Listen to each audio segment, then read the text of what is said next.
नमस्कार विद्यार्थी मित्रांनो, स्वागत आहे तुमचं आपल्या या यूट्यूब चॅनलवर। तुम्ही जर या चॅनलवर नवीन असाल तर सबस्क्राईब करायला विसरू नका। आज आपण पाहणार आहोत वर्ग 5वी विषय परिसर अभ्यास भाग 1 प्रकरण 24वे पदार्थ वस्तू आणि ऊर्जा। आज आपल्याला या प्रकरणाचा संपूर्ण स्वाध्याय उपक्रम गृहपाठ अभ्यासून हे प्रकरण व्यवस्थित समजून घ्यायचं आहे। चला तर मग स्वाध्यायाला सुरुवात करूया। स्वाध्यायामध्ये प्रश्न पहिला, काय करावे बरे? यावर आधारित पहिला प्रश्न विचारला आहे।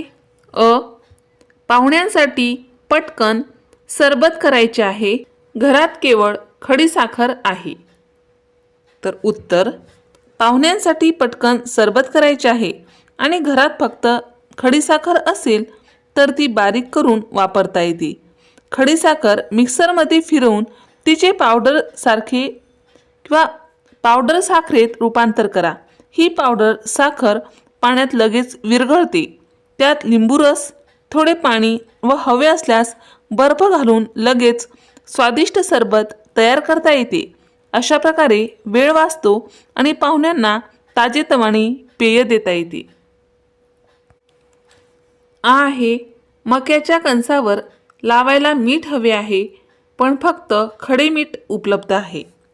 उत्तर, मक्याच्या कणसावर लावण्यासाठी मीठ हवे आहे पण घरात फक्त खडे मीठ उपलब्ध असल्यास त्याचे बारीक मीठ सहज तयार करता येते।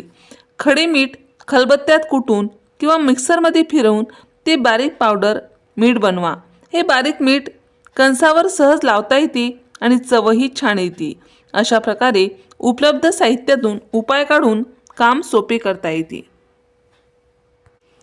अशा प्रकारे प्रश्न पहिला पूर्ण झाला आहे। प्रश्न दुसरा आहे, जरा डोके चालवा। यावर आधारित पहिला प्रश्न आहे, कापराच्या वड्यांचा आकार हळूहळू कमी होताना का दिसतो? उत्तर, कापराच्या वड्या हळूहळू लहान होत जातात कारण त्या सुबक वायूमध्ये उडून जातात। कापूर हे ऊर्ध्वपाती गुणधर्म असलेले पदार्थ आहे, म्हणजेच कापूर हा घन अवस्थेतून थेट वायू अवस्थेत जातो। त्यामुळे हवा लागल्यावर किंवा वातावरणात ठेवताना त्याचा आकार आपोआप कमी होत जातो। म्हणून कापराच्या वड्या काही दिवसात अगदी गायब झाल्यासारख्या दिसतात। आहे, सार्वजनिक वाहनांचा उपयोग केल्याने इंधनाची बचत कशी होते? उत्तर, सार्वजनिक वाहनांचा उपयोग केल्याने इंधनाची बचत होते कारण एकच बस, ट्रेन किंवा ऑटो एका वेळा अनेक लोकांना एका ठिकाणाहून दुसऱ्या ठिकाणी नेते। जर प्रत्येक जण वेगवेगळी वाहने वापरला तर इंधन जास्त प्रमाणात खर्च होईल, पण सर्वजण एकाच सार्वजनिक वाहनात प्रवास केल्यास एकच वाहन चालते, त्यामुळे एकूण इंधनाचा वापर कमी होतो। त्यामुळे प्रदूषणही कमी होते आणि पर्यावरणाचे संरक्षण होते। अशा प्रकारे प्रश्न दुसरा पूर्ण झाला आहे। प्रश्न तिसरा आहे, खालील प्रश्नांची उत्तरे लिहा। त्यामध्ये आहे, डांबर गोळ्यात ठेवलेल्या कपड्याला डांबर गोळ्यांचाच वास कशामुळे येतो? उत्तर, डांबर गोळ्यात ठेवलेल्या कपड्याला वास येतो कारण डांबर गोळ्यांमधील पदार्थ हवेच्या संपर्कात आल्यावर वायूमध्ये रूपांतरित होतात। त्यालाच ऊर्ध्वपातन होते असं सुद्धा म्हणतात। हे वायू कपड्यांवर चिकटतात आणि त्यामुळे त्या कपड्यांना डांबर गोळ्यांचा तीव्र वास येतो। आहे, निसर्गात पाणी कोणकोणत्या अवस्थांमध्ये आढळते? उत्तर, निसर्गात पाणी खालील 3 अवस्थांमध्ये आढळते। घन अवस्था, यामध्ये बर्फ, हिम, गारांच्या रूपात। द्रव अवस्था, नद्या, तलाव, समुद्र, पाऊस यांच्या स्वरूपात। आणि वायू अवस्था, जलबाष्प, धुके, वाफ यांच्या स्वरूपात। आहे, पदार्थांची स्थायू, द्रव, वायू ही अवस्था कशावरून ठरते?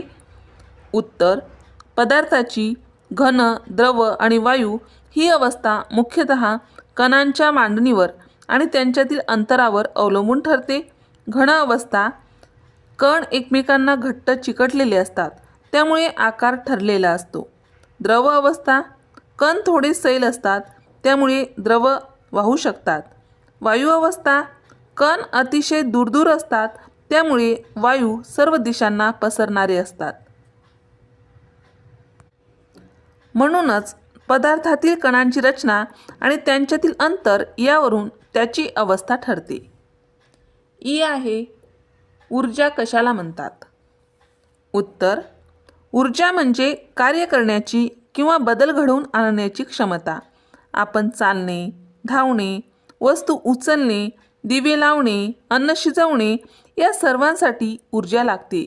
ऊर्जेमुळेच कोणतीही वस्तू हालचाल करू शकते, उष्णता निर्माण होते किंवा प्रकाश मिळतो. म्हणूनच ऊर्जा ही सर्व गोष्टींच्या कार्याची मूलभूत गरज आहे. अशा प्रकारे प्रश्न 3 पूर्ण झाला आहे.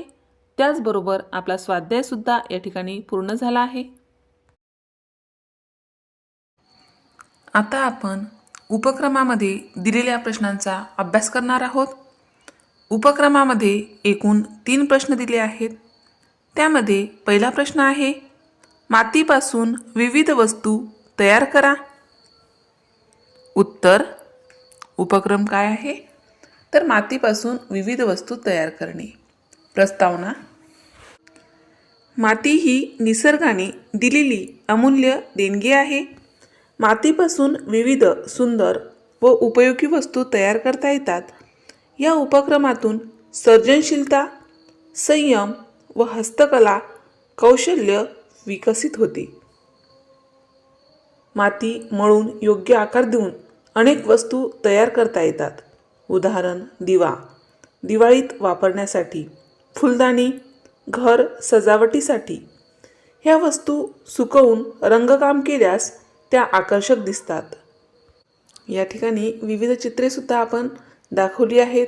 तुम्हीसुद्धा मातीने अशा वस्तू तयार करून पाहू शकता. निष्कर्ष, मातीपासून वस्तू तयार केल्याने कल्पकता वाढते आणि पर्यावरणपूरक वस्तूंचा वापर करण्याची सवय लागते. समारोप, हा उपक्रम आनंददायी असून विद्यार्थ्यांमध्ये कला, श्रमप्रतिष्ठा व निसर्गप्रेम निर्माण करतो. अशा प्रकारे उपक्रमामध्ये दिलेला पहिला प्रश्न पूर्ण केला आहे. दुसरा प्रश्न आहे, लाकडी वस्तू तयार होतात त्या ठिकाणाला भेट द्या व निरीक्षण करा. उत्तर, प्रस्तावना, लाकूड हे मानवाच्या दैनंदिन जीवनातील एक महत्त्वाचे नैसर्गिक साधन आहे. घरगुती फर्निचर, शेतीची अवजारे, खेळणी, शोभेच्या वस्तू इत्यादी अनेक वस्तू लाकडापासून तयार केल्या जातात. या लाकडी वस्तू कशा प्रकारे तयार होतात हे प्रत्यक्ष पाहण्यासाठी आम्ही आमच्या गावातील, शहरातील सुतारकामाच्या कार्यशाळेला, कारखान्याला भेट दिली. मुद्देसूद उत्तर पुढीलप्रमाणे. ठिकाणाची माहिती. सुतारकामाची कार्यशाळा स्वच्छ व प्रशस्त होती. तेथे विविध प्रकारचे लाकूड साठवलेले होते. लाकडाचे प्रकार: सागवान, नीम, आंबा, बाभूळ, प्लायवूड इत्यादी लाकडांचे प्रकार आम्हाला पाहायला मिळाले. उपकरणे व साधने: करवत, हातोडा, छिन्नी, रंदा, ड्रिल मशीन, घासणी मशीन अशी विविध साधने वापरली जात होती. कामाची पद्धत: प्रथम लाकडाचे माप घेऊन ते कापले जाते, नंतर घासून गुळगुळीत केले जाते, शेवटी जोडणी करून वस्तूला योग्य आकार दिला जातो. तयार होणाऱ्या वस्तू: खुर्च्या, टेबल, कपाट, दरवाजे, खिडक्या, पलंग तसेच शोभेच्या वस्तू तयार केल्या जात होत्या. सुरक्षितेची काळजी: काम करताना कामगार हातमोजे, चष्मे वापरत होते व मशीन काळजीपूर्वक हाताळत होते. पर्यावरणीय जाणीव: उरलेले लाकडाचे तुकडे व भुसा इंधनासाठी किंवा अन्य उपयोगासाठी साठवले जात होते. निष्कर्ष: या भेटीतून आम्हाला लाकडी वस्तू तयार करण्यामागील कौशल्य, मेहनत आणि संयम यांची जाणीव झाली. सुताराचे काम हे अत्यंत कौशल्यपूर्ण व कष्टाचे आहे हे समजले. समारोप: लाकडी वस्तूंच्या कार्यशाळेला दिलेली भेट ज्ञानवर्धक व अनुभव समृद्ध ठरली. अशा उपक्रमामुळे विद्यार्थ्यांना प्रत्यक्ष अनुभवातून शिकण्याची संधी मिळते आणि विविध व्यवसायांबद्दल आदर निर्माण होतो. अशा प्रकारे उपक्रमामध्ये दिलेला दुसरा प्रश्न पूर्ण झाला आहे. उपक्रमामध्ये दिलेला तिसरा प्रश्न आहे, महाराष्ट्रातील विविध वीज निर्मिती केंद्राविषयी माहिती मिळवा आणि वर्गात सांगा. उत्तर, त्यामध्ये सुरुवातीला प्रस्तावना. भारताच्या वीज पुरवठ्यामध्ये महाराष्ट्राचा मोठा वाटा आहे. राज्यात विविध प्रकारची वीज निर्मिती केंद्रे आहेत, ज्यात कोळसा आधारित औष्णिक वीज केंद्र, जलविद्युत आणि नवीकरणीय ऊर्जा समाविष्ट आहे. महाराष्ट्रातील वीज निर्मिती केंद्रे राज्याला व उद्योगांना ऊर्जा पुरवण्यास अत्यंत महत्त्वाची आहेत. पहिले आहे Chandrapur super thermal power station. Chandrapur महाराष्ट्रामध्ये भारतातील एक प्रमुख औष्णिक वीज निर्मिती केंद्र आहे. मुख्य माहिती: प्रकार कोळसा आधारित औष्णिक पॉवर प्लांट, उत्पादन क्षमता एकूण सुमारे 3340 मेगावॅट, ऑपरेशन सुरू 1983 मध्ये. प्रमुख वैशिष्ट्ये: महाराष्ट्रातील सर्वात मोठे औष्णिक केंद्र, राज्यातील व उद्योगातील वीज मागणीचा एक मोठा भाग येथे वीज निर्मितीद्वारे पुरवला जातो.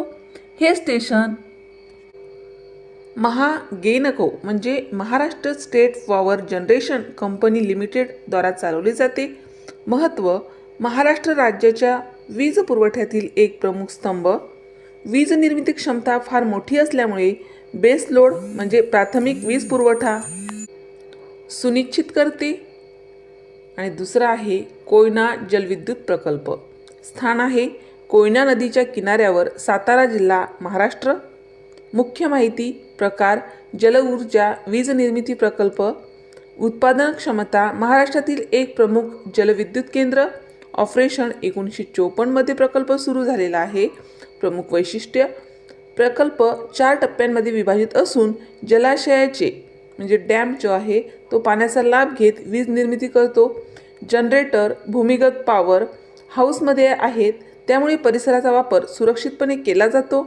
महत्त्व: नवीकरणीय ऊर्जा स्रोत जल आधारित वीज निर्मिती प्रदूषण कमी करते आणि स्वच्छ ऊर्जा देते.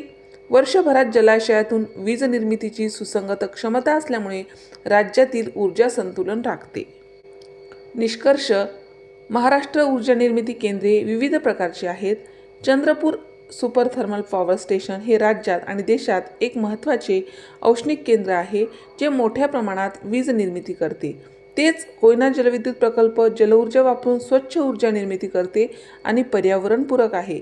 या दोन्ही केंद्राचा समन्वितपणे वापर केल्याने महाराष्ट्राची ऊर्जा सुरक्षा मजबूत होते आणि राज्यातील लोकांना व उद्योगांना नियमित वीज पुरवठा शक्य होतो. समारोप: महाराष्ट्रातील वीज निर्मिती केंद्रे राज्याच्या विकासासाठी अत्यंत महत्त्वाची आहेत. या केंद्रामध्ये एका बाजूला कोळसा आधारित थर्मल प्लांट्स आहेत, जे मोठ्या प्रमाणात वीज निर्मिती करतात, तर दुसरीकडे जलविद्युत आणि नवीकरणीय ऊर्जा केंद्रे पर्यावरणपूरक आणि शाश्वत ऊर्जा पुरवतात. यामुळे ऊर्जा पुरवठा संतुलित आणि देशाच्या विकासाच्या दिशेने योगदान मिळत आहे. याशिवाय तुम्ही इतर औष्णिक वीज निर्मिती केंद्र आणि जलविद्युत वीज प्रकल्प याविषयी सुद्धा माहिती मिळवू शकता. या ठिकाणी 2 प्रकल्पाची आपण सविस्तर माहिती बघितली आहे. अशा प्रकारे वर्ग 5वी विषय परिसर अभ्यास भाग 1 प्रकरण 24वे पदार्थ, वस्तू आणि ऊर्जा या प्रकरणाचा संपूर्ण स्वाध्याय, उपक्रम, गृहपाठ आपण अभ्यासला आहे. अशाच प्रकारचे विविध वर्गाचे विविध विषयाचे स्वाध्यायासंबंधित परीक्षेसंबंधित व्हिडिओ पाहण्यासाठी आपल्या चॅनलला सबस्क्राईब करा. आम्ही बनवलेले सर्वच व्हिडिओ लवकरात लवकर तुमच्यापर्यंत पोहोचण्यासाठी बाजूला दिलेल्या बेल आयकॉन बटनवर क्लिक करा. तुम्हाला जर हा व्हिडिओ आवडला असेल तर नक्की लाईक करा. काही समस्या असेल, काही अडचण असेल तर कमेंट करा. शक्य असेल तर मित्रमैत्रिणींमध्ये शेअर करा. आणि सर्वात महत्त्वाचं म्हणजेच तुम्ही हा व्हिडिओ शेवटपर्यंत पाहिल्याबद्दल धन्यवाद.